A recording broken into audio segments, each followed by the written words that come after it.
स्तन क्यान्सर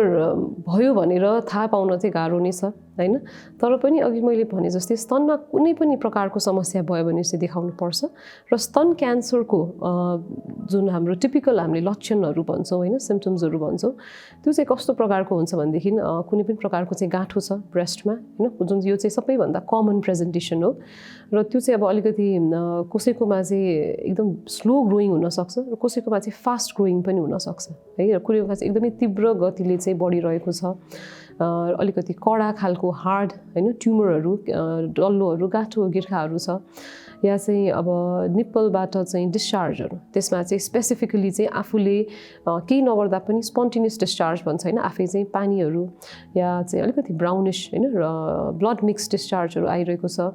या चाहिँ ब्लड नै आइरहेको छ हैन,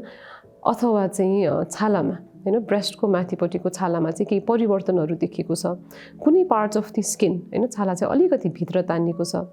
या चाहिँ यो सुन्तलाको बोक्रा जस्तो खोपिल्टो खोपिल्टो खोपिल्टो परेर अलिकति सुन्निएको एडिमाटस रातो भएको छ हैन, या कसैको चाहिँ निप्पल वरिपरि चाहिँ हुन्छ नि चिलाइरहेको छ कन्टिन्युअसली, अथवा चाहिँ काखीमा पनि काहीँ गिर्खाहरू गाँठोहरू देखियो भनेदेखि, यस्तो प्रकारको कुनै पनि सिम्पटम्सहरू देखियो भनेदेखि यो चाहिँ ब्रेस्ट क्यान्सरको लक्षण चाहिँ हुनसक्छ। सो यस्तो कुनै पनि प्रकारको चाहिँ लक्षणहरू आफूमा चाहिँ देखिएमा चाहिँ डक्टरलाई चाहिँ देखाउनु पर्दछ।